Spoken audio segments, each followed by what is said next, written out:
This Family Life News podcast is made possible by the support of listeners like you. It's the Noon Report from Family Life, bringing a Christian worldview to what's happening in New York, Pennsylvania, across the country, and around the world. Weather with Kevin Williams, plus special features and reports with the Family Life News team. Now, here's what's happening. 2 weeks from Tuesday. Good afternoon. Welcome to the broadcast. Yeah, that's when America elects a new president. 2 weeks from Tuesday. Just 15 days to go, folks, in the race for the White House. And Kamala Harris has 3 stops today, all of them in battleground states: Pennsylvania, Michigan, and Wisconsin. Donald Trump meets with faith leaders tonight in another battleground state, North Carolina.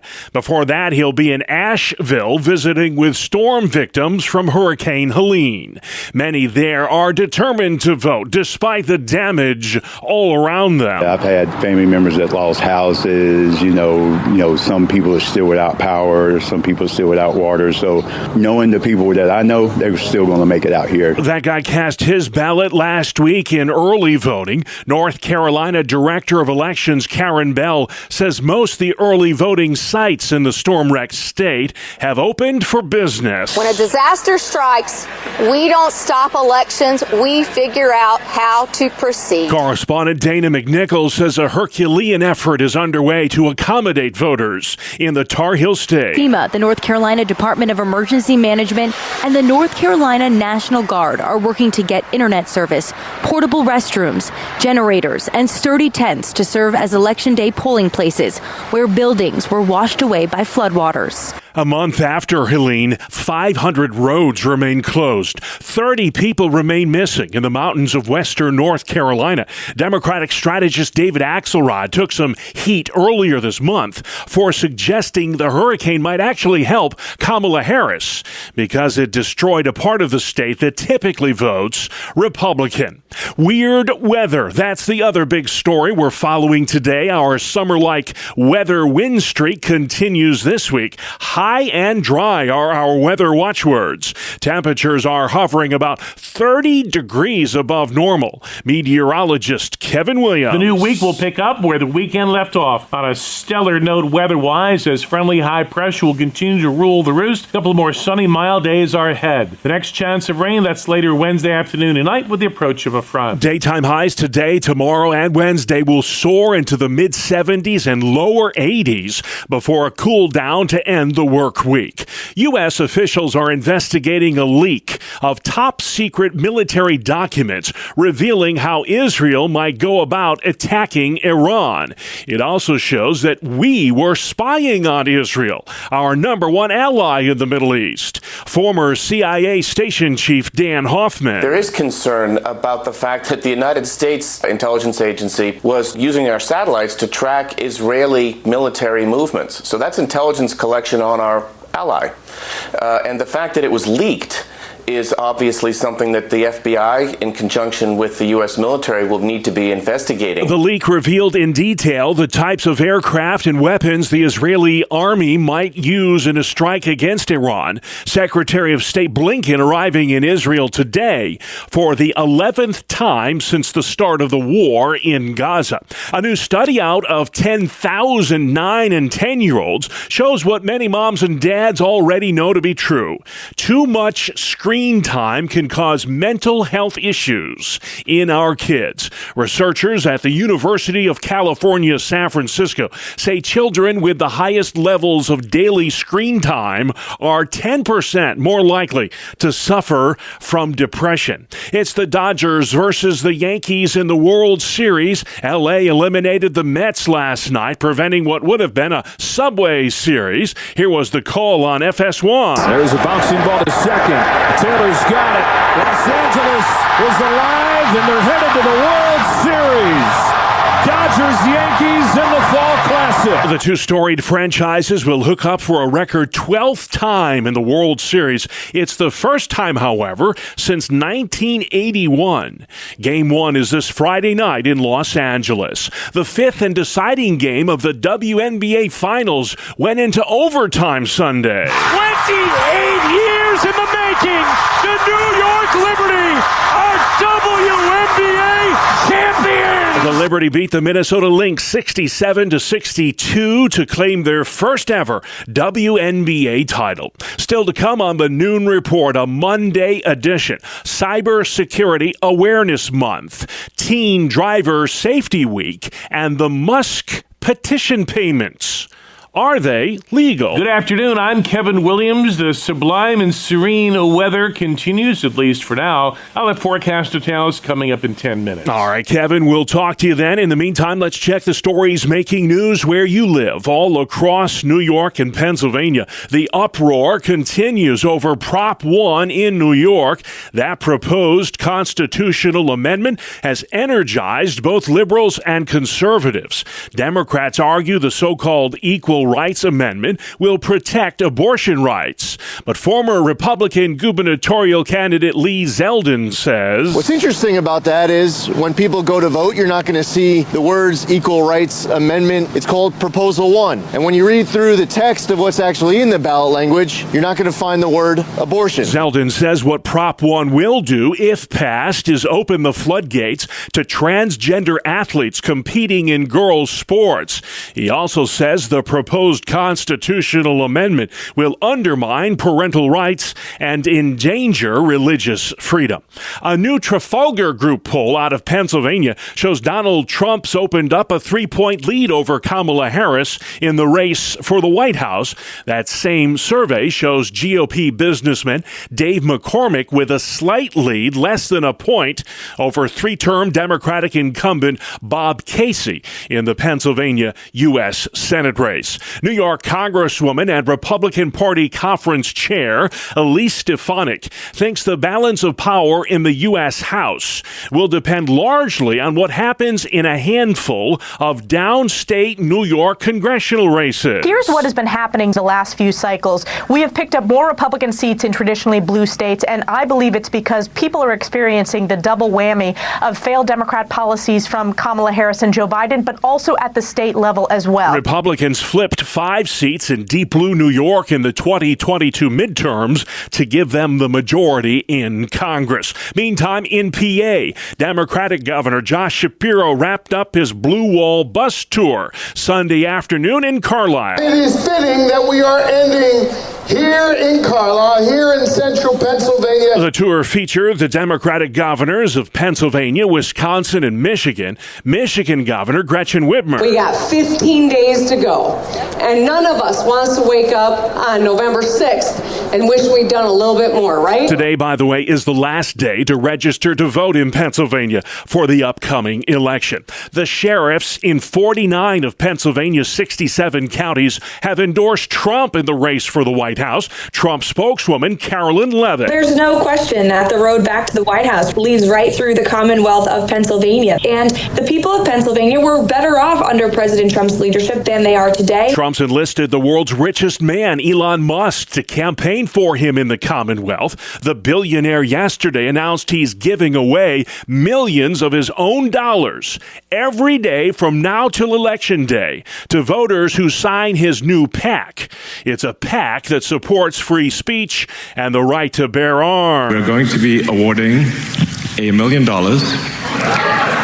to randomly to people. Voters in 7 swing states, including Pennsylvania, are eligible for the Musk $1 Million Challenge. Pennsylvania Governor Josh Shapiro. There are real questions with how he is spending money in this race, how the dark money is flowing, not just into Pennsylvania, but apparently now into the pockets of Pennsylvanians. When you start flowing this kind of money into politics, I think it raises serious questions that folks may want to take a look at. Shapiro has his doubts about the legality of the Musk petition payments and wants his attorney general to investigate. Starting today, students across New York can apply to SUNY schools at no cost.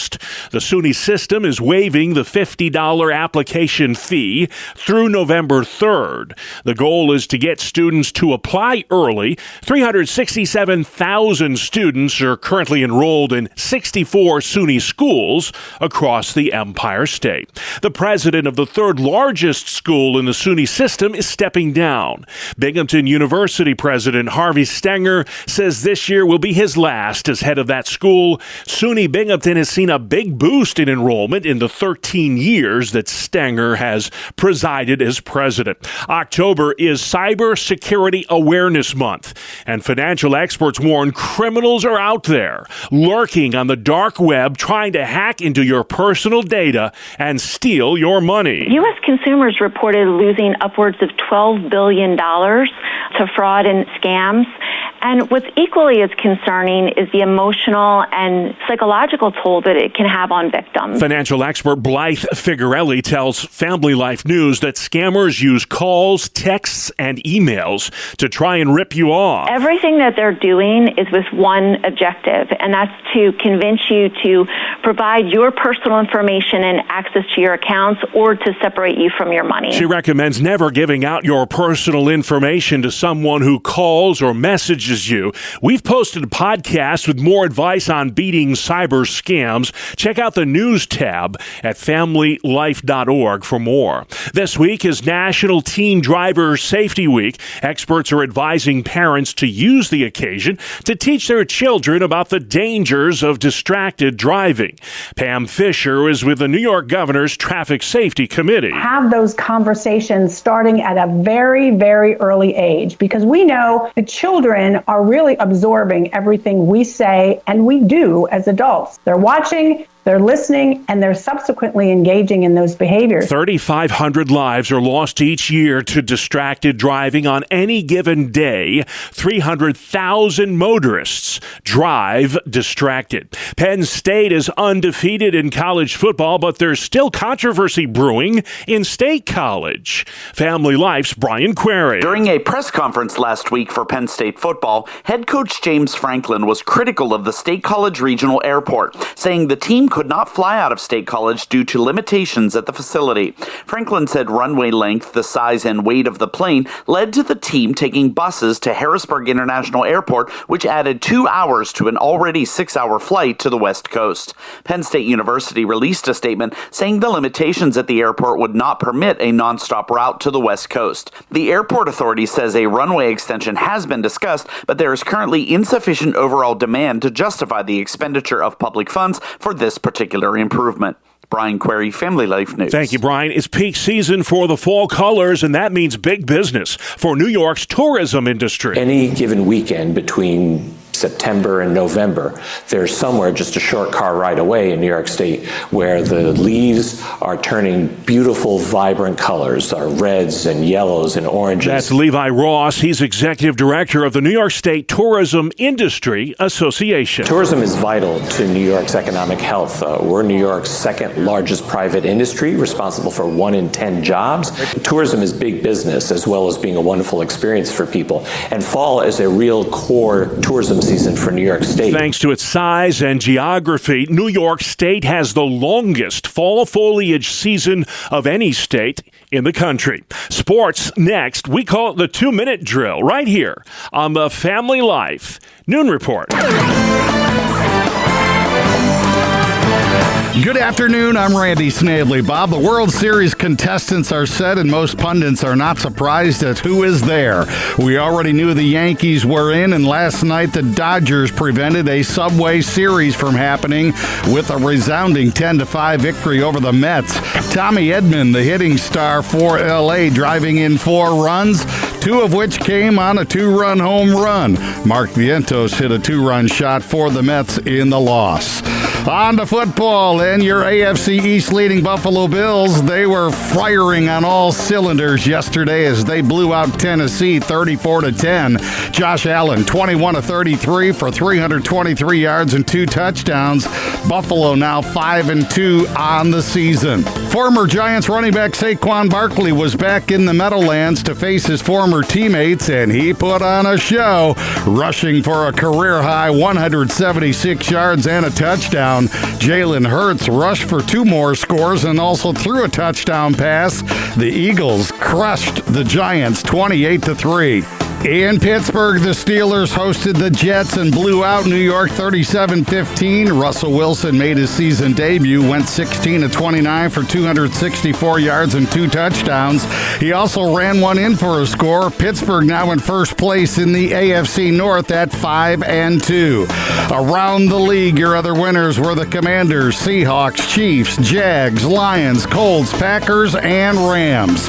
On the ice, the Penguins fell to Winnipeg 6-3. The Avs down the Sharks 4-1, and the Kings were 4-1 winners over the Ducks. And in the first race of the round of 8 in the NASCAR playoffs, Joey Logano took home the checkered flag in Las Vegas. Christopher Bell was second. Daniel Suarez, William Byron, and Alex Bowman rounded out the top 5. Another 4 racers will be eliminated after the next 2 races. That is a look at sports. All right, Randy, thank you very much. And still to come on the Noon Report, 15 days to go. Abortion on the ballot and cutting back on holiday travel. Welcome to Breakpoint, a daily look at an ever-changing culture through the lens of unchanging truth. For the Colson Center, I'm John Stonestreet. Well, Planned Parenthood is known for unapologetically profiting from abortion, contraception, and so-called comprehensive sex education. But in recent years, the abortion giant has been quietly expanding its business model. In fact, Planned Parenthood is now the leading provider of cross-sex hormones for so-called gender transitions in the United States. Last year alone, it treated 40,000 patients, 40% of which were between the ages of 18 and 22. Some Planned Parenthood offices even offer hormones to those younger than 18. Minors must be at least 16 and have parental consent, except in states like California, where laws allow minors to receive so-called sensitive care without parental permission. According to insurance data collected by the Manhattan Institute, about 12,000 minors between the ages of 12 and 17 were seen at Planned Parenthood affiliates between the years 2017 and 2023. In fact, according to many of the most prominent detransitioners, folks whose nightmarish stories are just now being heard, a Planned Parenthood clinic was the first stop after social media in their journey of so-called gender transition. Helena Kirshner visited Planned Parenthood as soon as she turned 18 and received testosterone at her first visit without any blood work being done or even a mental health referral. Planned Parenthood's own advertising promises patients a hormone prescription on the same day as their initial consultation, and, quote, no letter from a mental health provider is required. And yet in recent years, more and more detransitioners, young women in particular, are publicly sharing how their so-called gender-affirming care left them with mutilated bodies, infertility, and deep regret. Promises of health and wholeness never materialized. Unsurprisingly, a number of these victims are now suing doctors and clinics for injury. And earlier this month, Christina Heinemann announced her lawsuit against Planned Parenthood for medical malpractice. Like Kirshner, Heinemann was fast-tracked into so-called treatment, prescribed testosterone on her very first visit in less than 30 minutes. And within a year, she underwent a double mastectomy after a single consult with a plastic surgeon. According to Heinemann, the procedure cost her life savings. Like many other female teens who have fallen prey to gender ideology, Heinemann struggled with all kinds of mental health problems like depression and anxiety. And she was also on the autism spectrum, which is another common trait to young women who pursue gender transition. And yet, despite knowing all of this, the therapists, the nurses, the doctors, and surgeons happily encouraged and facilitated her transition. And yet, no one stops to consider just how odd it is that an organization named Planned Parenthood does so much that has nothing to do with pregnancy. In reality, abortion and trans ideology are about the same thing: sexual autonomy. That's why Planned Parenthood tells teens they're able to put their puberty on hold, saying, quote, you should be the one to decide what change you want to make to your body. It is absolutely tragic that it has taken the stories of young women like Kirshner and Heinemann to turn the tide.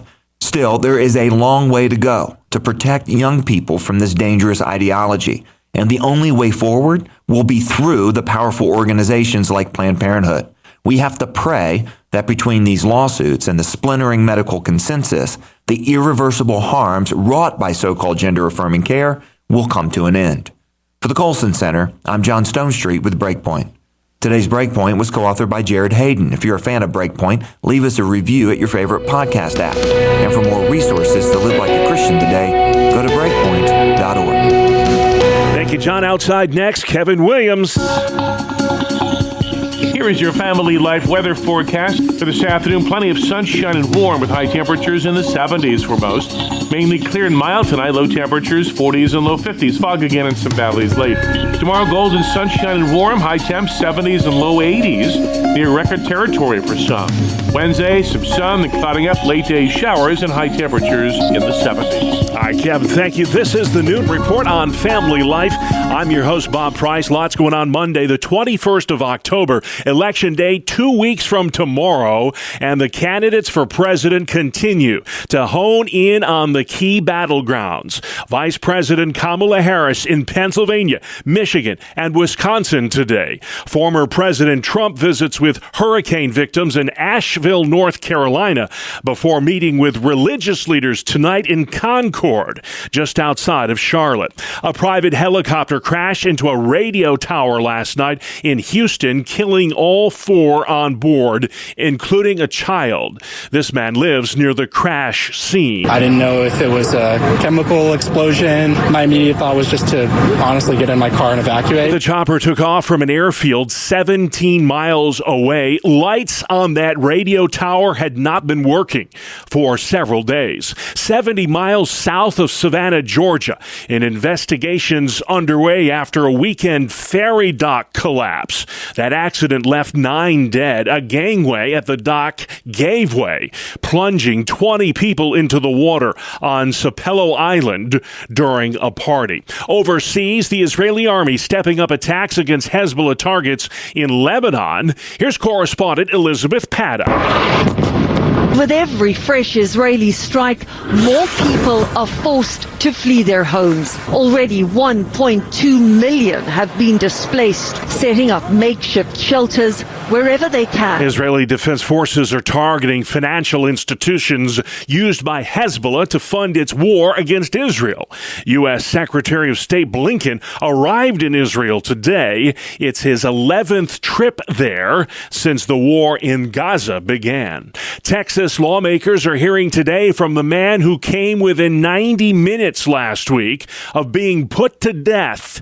Reporter Chris Fox has more from the Texas State Capitol. 57-year-old Robert Robertson expected to testify in a Texas House committee hearing. Lawmakers subpoenaed him last week, allowing the state Supreme Court to temporarily stay his execution. A bipartisan majority of the Texas House believes Robertson's 2003 conviction for murdering his 2-year-old daughter should be overturned due to the state's junk science law. Committee Chair Joe Moody. The way shaken baby syndrome was understood 20 years ago isn't good science anymore, yet the Court of Criminal Appeals hasn't weighed any of that evidence. Robertson would be the first ever executed for a shaken baby conviction. Chris Fox, Austin. Jury selection underway in the high-profile chokehold death trial of Daniel Penny.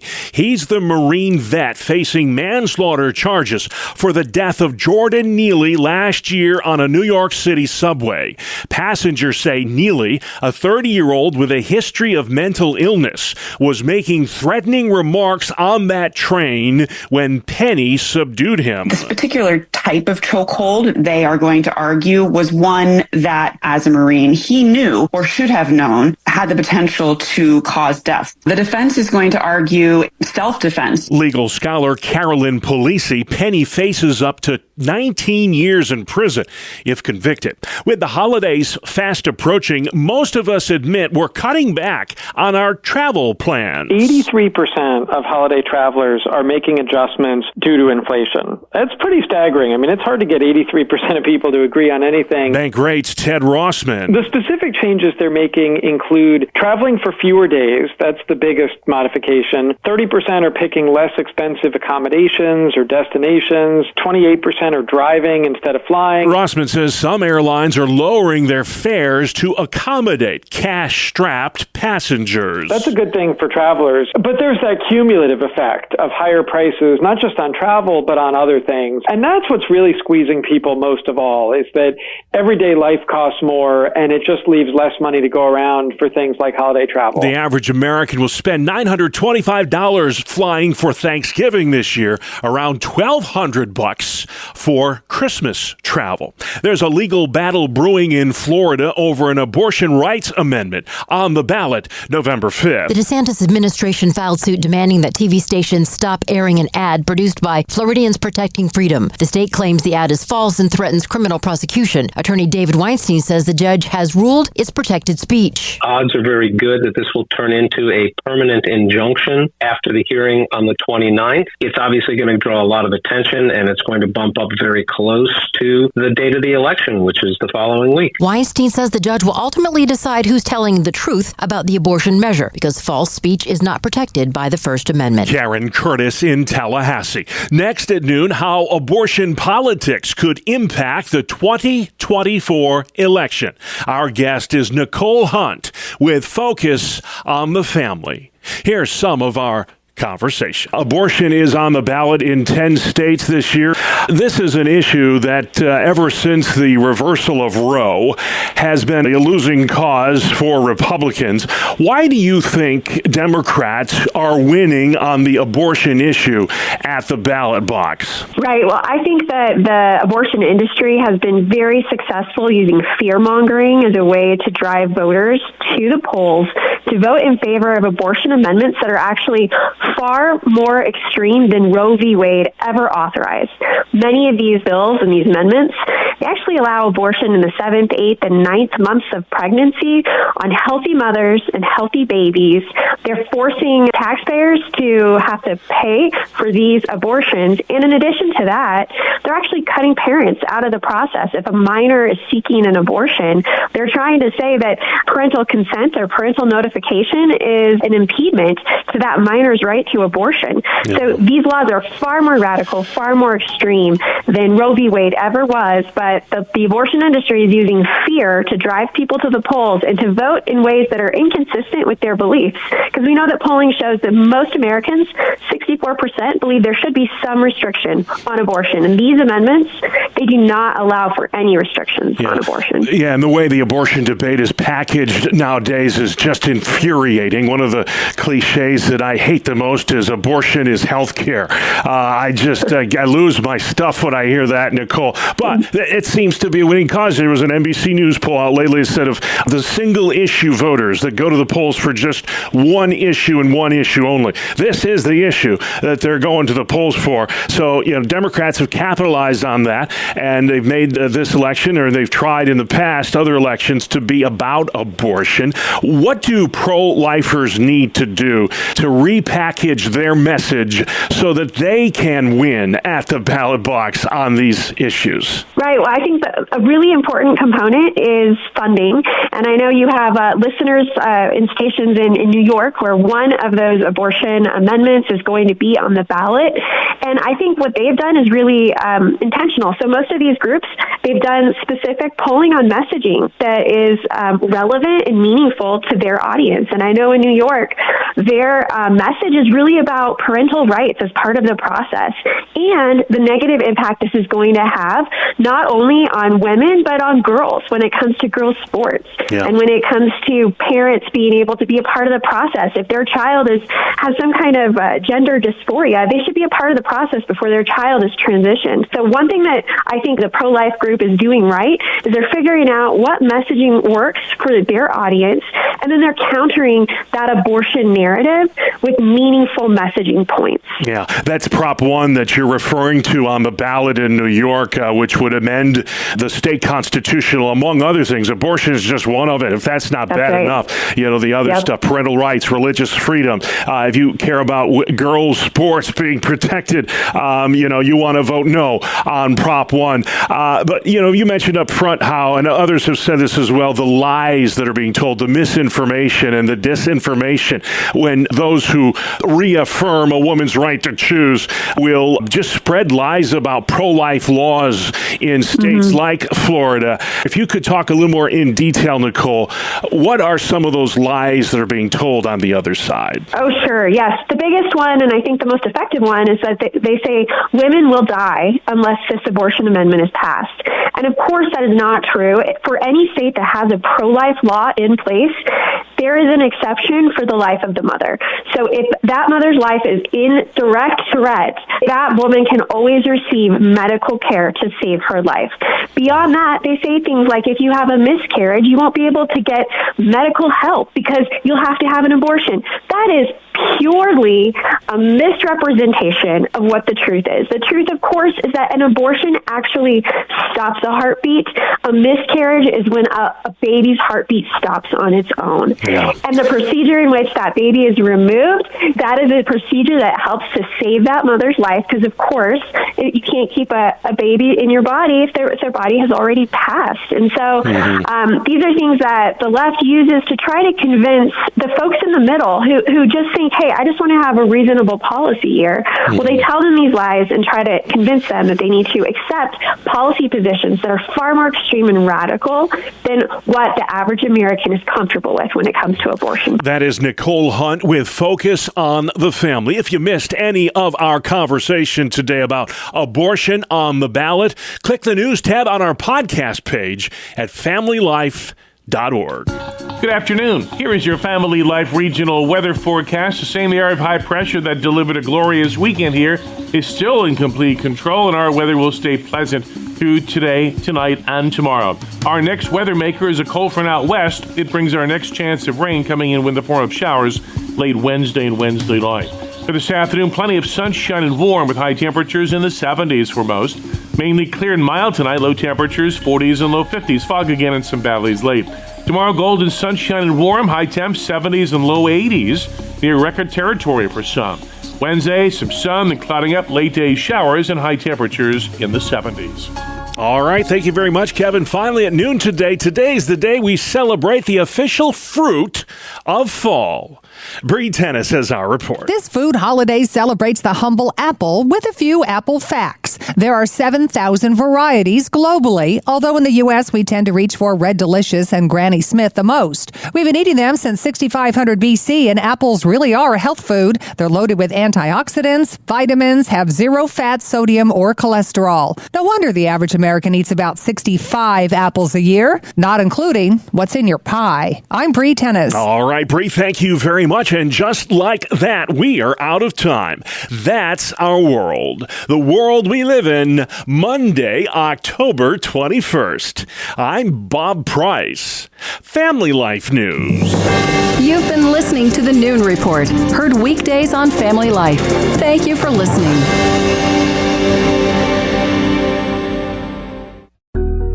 Thank you for listening to this Family Life News podcast. If you've been encouraged by what you've heard, please share it with others and click the subscribe button to automatically receive future episodes.